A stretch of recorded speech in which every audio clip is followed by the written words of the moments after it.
India और India के नागरिकों को ये खबर बहुत पसंद आएगी। क्यों? क्योंकि इसमें जो उनकी फेवरेट है महंगाई डायन, वो बहुत कम हो गई है। जो आपकी जेबें खाती थी महंगाई डायन, अब वो नहीं रही। और ये मैं आपको खुश करने के लिए बिल्कुल नहीं कह रही। आज का जो डेटा रिलीज हुआ है WPI यानी होलसेल प्राइस इंडेक्स, उसका डेटा यही बता रहा है -3.48%। मई के महीने की थोक महंगाई नापी गई है जो कि नेगेटिव में है। पिछले 3 सालों में इतनी कम महंगाई, थोक महंगाई WPI कभी नहीं आई। पिछली बार अगर नेगेटिव में आई थी तो वो था जून 2020। उसके बाद से लेके अब तक सबसे कम WPI रिकॉर्ड किया गया है। जून 2020 में थोक महंगाई दर था -1.81%। थोक महंगाई दर यानी WPI लगातार दूसरी बार नेगेटिव में आया है। इससे पहले पिछली बार आया था अप्रैल में, जो था 0.92%, मार्च में 1.34%, फरवरी में था ये 3.85% और जनवरी में था 4.73%। तो आप खुद देख सकते हैं कि जब से साल शुरू हुआ है 4.73% से लेकर अब ये गिरकर -3.48% हो गया है।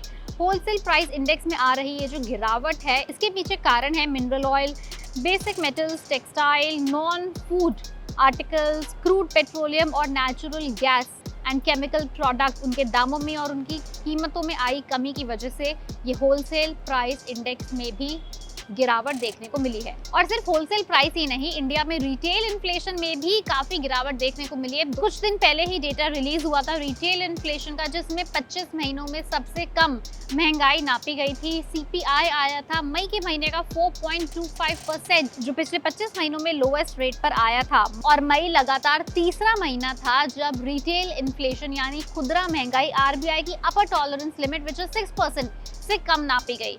तो इन शॉर्ट हम यही बोलेंगे कि wholesale inflation and retail inflation दोनों ही फिलहाल सबसे निचले स्तर पर हैं। तो अब आपको महंगाई की चिंता करने की बिल्कुल भी ज़रूरत नहीं है, क्योंकि अगर महंगाई बढ़ती तो RBI फिर से उसको कंट्रोल करने के लिए एक बार रेपो रेट बढ़ाता, और अगर RBI का रेपो रेट बढ़ता तो आपके सभी प्रकार के लोन्स का ब्याज दर फिर से बढ़ जाता। इसलिए अब महंगाई कम होने से आपका दुगुना फायदा हुआ है। अगर आपको और ऐसी बिजनेस न्यूज़ एंड अपडेट्स चाहिए, फॉलो करते रहिए पैसा लाइव इंस्टाग्राम और फेसबुक पे, और हमें यूट्यूब पे भी सब्सक्राइब करें।